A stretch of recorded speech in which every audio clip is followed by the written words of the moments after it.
Perspectivas atuais. Os homens e as mulheres que estabeleceram as bases da psicologia tinham um objetivo em comum: explicar e compreender o comportamento usando métodos científicos. Para alcançar a mesma meta, as dezenas de milhares de psicólogos que seguiram aqueles pioneiros acolheram e muitas vezes rejeitaram uma variedade de perspectivas. As perspectivas da psicologia oferecem pontos de vistas distintos e enfatizam fatores diferentes. Assim como podemos usar mais do que um mapa para encontrar o caminho para determinada região, por exemplo, um mapa que mostra estradas e rodovias e outro que mostra os principais pontos de referência, os psicólogos desenvolveram uma diversidade de abordagens para compreender o comportamento. Quando consideradas em conjunto, as diferentes perspectivas fornecem um modo de explicar o comportamento em sua incrível variedade. Na atualidade, o campo da psicologia inclui 5 grandes perspectivas. Essas perspectivas destacam diferentes aspectos do comportamento e dos processos mentais, e cada uma leva à compreensão do comportamento em uma direção um pouco diferente. A perspectiva da neurociência: sangue, suor e medos.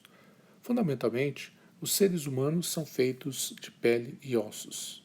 A perspectiva da neurociência considera como as pessoas e os animais funcionam biologicamente, como as células nervosas estão ligadas, como a herança de certas características dos pais e dos ancestrais influencia o comportamento, como o funcionamento do corpo afeta esperanças e medos, quais comportamentos são instintivos e assim por diante. Mesmo tipos mais complexos de comportamentos, tais como a reação de um bebê a estranhos, são vistos como possuidores de componentes biológicos essenciais pelos psicólogos que adotam a perspectiva da neurociência. Essa perspectiva inclui o estudo da hereditariedade e da evolução, a qual considera como a hereditariedade pode influenciar o comportamento, e a neurociência comportamental, que examina como o cérebro e o sistema nervoso afetam o comportamento. Uma vez que todo comportamento pode ser subdividido em seus componentes biológicos, a perspectiva da neurociência é muito atraente. Os psicólogos que aderiram a essa perspectiva fizeram contribuições importantes para a compreensão e a melhoria da vida humana, que variam desde curas para certos tipos de surdez até tratamentos medicamentosos para pessoas com transtornos mentais graves. Além disso, avanços nas técnicas para examinar a anatomia e o funcionamento do cérebro permitiram que a perspectiva neurocientífica estendesse sua influência a uma ampla gama de sub-áreas da psicologia. A perspectiva psicodinâmica, compreendendo a pessoa interna. Para muitas pessoas que nunca fizeram um curso de psicologia, esta se inicia e termina com a perspectiva psicodinâmica. Os proponentes da perspectiva psicodinâmica alegam que o comportamento é motivado por forças e conflitos internos sobre os quais temos pouca consciência ou controle. Eles veem os sonhos e lapsos verbais como indicações do que uma pessoa realmente está sentindo dentro do caldeirão efervescente de atividade psíquica inconsciente. As origens da visão psicodinâmica estão ligadas a uma pessoa, Sigmund Freud. Ele foi um médico austríaco do início do século XX, cujas ideias sobre os determinantes inconscientes do comportamento tiveram um efeito revolucionário no pensamento daquela época, não apenas na psicologia, como também em campos relacionados. Ainda que alguns dos princípios freudianos originais tenham sido veementemente criticados, a perspectiva psicodinâmica contemporânea forneceu um meio tanto para compreender e tratar alguns tipos de transtornos psicológicos, como para compreender fenômenos cotidianos como preconceito e agressão. A perspectiva comportamental, observando a pessoa externa. Enquanto as abordagens neurocientífica e psicodinâmica olham para dentro do organismo a fim de determinar as causas de seu comportamento, a perspectiva comportamental emprega uma abordagem muito diferente. A perspectiva comportamental desenvolveu-se a partir de uma rejeição da ênfase inicial da psicologia aos mecanismos internos da mente. Em vez disso, os behavioristas sugeriram que o campo deveria priorizar o comportamento observável que pode ser medido objetivamente.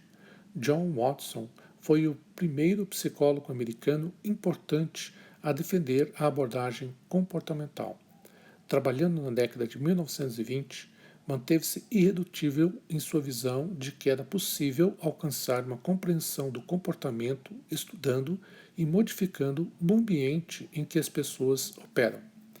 Na verdade, Watson acreditava com certo otimismo que era possível obter qualquer tipo de comportamento que se queira controlando o ambiente de uma pessoa. Essa filosofia está clara em suas próprias palavras. Dei-me uma dúzia de bebês saudáveis, bem formados, e meu próprio mundo para criá-los, e garanto tomar qualquer deles ao acaso e treiná-lo para tornar-se qualquer tipo de especialista que eu escolha. Médico, advogado, artista, comerciante, bem como pedinte e ladrão, independentemente de seus talentos, tendências, aptidões, vocações e raça de seus ancestrais. A perspectiva comportamental foi promovida por Skinner, um pioneiro nessa área. Grande parte de nossa compreensão de como as pessoas adquirem novos comportamentos é baseada na perspectiva comportamental. Como veremos, ela aparece em cada atalho da psicologia. Junto à sua influência na área de processos de aprendizagem, essa perspectiva fez contribuições em campos tão diversos quanto tratamento de transtornos mentais, redução da agressividade, resolução de problemas sexuais e tratamento de dependência química. A perspectiva cognitiva, identificando as raízes da compreensão. Os esforços para compreender o comportamento levam alguns psicólogos diretamente para a mente, desenvolvendo-se em parte a partir do estruturalismo e em parte como reação ao behaviorismo, que se centrava tão fortemente no comportamento observável e no ambiente. A perspectiva cognitiva analisa como as pessoas pensam, compreendem e sabem sobre o mundo. A ênfase recai no aprendizado de como as pessoas compreendem e representam o mundo externo dentro de si mesmas e como nosso modo de pensar sobre o mundo influencia nosso comportamento. Muitos psicólogos que aderem à perspectiva cognitiva comparam o pensamento humano às operações de um computador, o qual recebe a informação e a transforma, armazena e recupera. Em sua visão, pensar é processar informações. Os psicólogos que aplicam a perspectiva cognitiva fazem perguntas sobre assuntos que variam desde como as pessoas tomam decisões até se uma pessoa pode assistir à televisão e estudar ao mesmo tempo. Os elementos comuns que ligam as abordagens cognitivas são a análise de como as pessoas compreendem e pensam sobre o mundo e um interesse em descrever os padrões e irregularidades na operação de nossa mente. A perspectiva humanística, analisando as qualidades exclusivas da espécie humana, rejeitando a visão de que o comportamento é determinado, sobretudo, por forças biológicas que se desdobram automaticamente, por processos inconscientes ou pelo ambiente. A perspectiva humanística pressupõe que todos os indivíduos naturalmente se esforçam para crescer, desenvolver-se e ter controle sobre sua vida e seu comportamento. Os psicólogos humanísticos afirmam que cada um de nós tem capacidade de buscar e alcançar realização. Segundo Carl Rogers e Abraham Maslow, que foram as figuras centrais no desenvolvimento da perspectiva humanística, as pessoas esforçam-se para realizar seu pleno potencial se tiverem oportunidade. A ênfase da perspectiva humanística é no livre-arbítrio, na capacidade de tomar decisões livremente sobre o próprio comportamento e a vida. A noção de livre-arbítrio coloca-se em contraste com o determinismo, o qual vê o comportamento como causado ou determinado por aspectos além do controle da pessoa. A perspectiva humanística pressupõe que as pessoas têm a capacidade de fazer suas próprias escolhas sobre seu comportamento em vez de depender dos padrões da sociedade. Mais do que qualquer outra abordagem, ela enfatiza o papel da psicologia em enriquecer a vida das pessoas e ajudá-la a alcançar a autorrealização. Ao lembrar os psicólogos de seu compromisso com o indivíduo na sociedade, a perspectiva humanística tem sido uma influência importante.